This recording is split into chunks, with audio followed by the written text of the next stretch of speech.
जय श्री कृष्ण। ओम श्री परमात्मने नमः। श्रीमद् भगवद गीता अथ दूसरो अध्याय श्लोक नंबर 65। श्री भगवान उवाच प्रसादे सर्व दुखानां हानिरस्योपजायते प्रसन्न चेतसो ह्राशु बुद्धि पर्यवतिष्ठते। अंतःकरण की प्रसन्नता होने पर इसके संपूर्ण दुखों का अभाव हो जाता है और उस प्रसन्न चित्त वाले कर्म योगी की बुद्धि शीघ्र ही सब ओर से हटकर एक परमात्मा में ही भली भांति स्थिर हो जाती है। नास्ति बुद्धिर्युक्तस्य न चायुक्तस्य भावना न चाभाव्यहते शांतिर् शांतस्य कुतः सुखम। न जीते हुए मन और इंद्रियों वाले पुरुष में निश्चय आत्मिका बुद्धि नहीं होती और उस अयुक्त मनुष्य के अंतःकरण में भावना भी नहीं होती तथा भावनाहीन मनुष्य को शांति नहीं मिलती और शांति रहित मनुष्य को सुख कैसे मिल सकता है। अब इसमें यही बताया गया है कि आप कर्म योगी के पहले तो सबसे पहले आपकी इसमें यह है कि कंडीशन कि आपको अपने अंतःकरण को शुद्ध करने के बाद में आपका दुख कम होगा। दुख करने के बाद में आप प्रसन्नता की श्रेणी में आएंगे।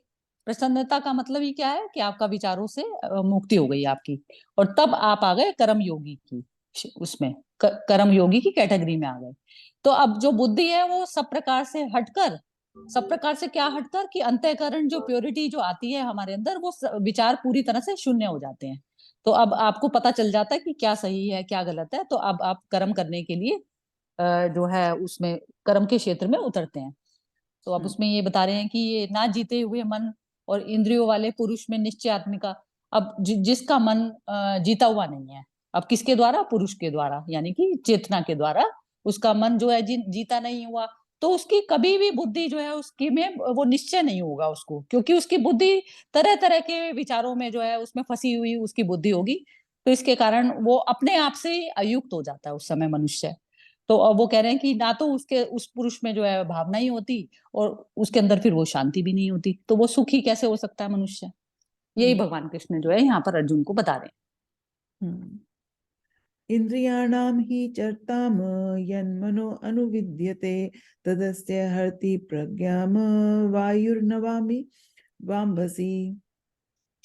क्योंकि जैसे जल में चलने वाली नाव को वायु हर लेती है, वैसे ही विषयों में विचरती हुई इंद्रियों में से मन जिस इंद्रिय के साथ रहता है वह एक ही इंद्रिय इस अयुक्त पुरुष की बुद्धि को हर लेती है।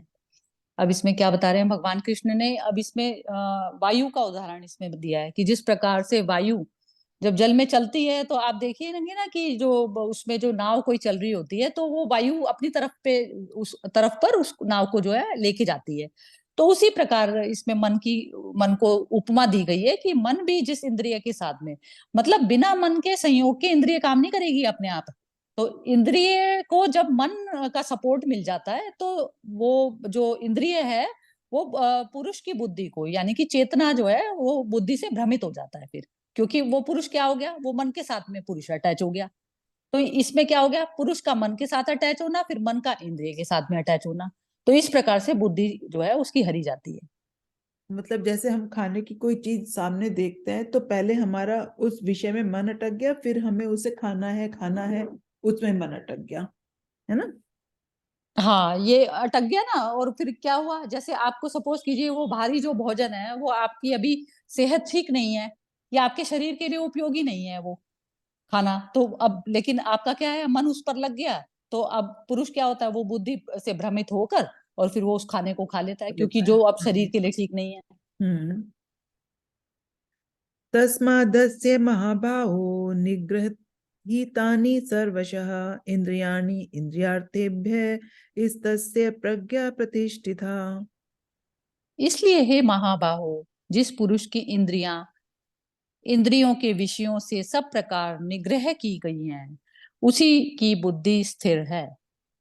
अब इसमें भगवान कृष्ण यही बता रहे हैं कि सबसे पहले तो पुरुष आएगा। पुरुष क्या हो गया? चेतना। अब चेतना की तो इंद्रियां हो गई, जो पुरुष ने शरीर रूपी वस्त्र जो धारण किया हुआ है उसमें जो इंद्रियां काम करती हैं वह और इंद्रियों के जो विषय है वो सब कुछ कंट्रोल में तब कैसे आएंगे जब पुरुष अपनी स्थिति में बैठा हुआ है और वो अपनी इंद्रियों को जाते हुए देख रहा है। सब कुछ विषयों के संयोग से उसकी इंद्रियां चल रही हैं, लेकिन पुरुष का उन पे पूरी तरह से कंट्रोल उसमें चल रहा है।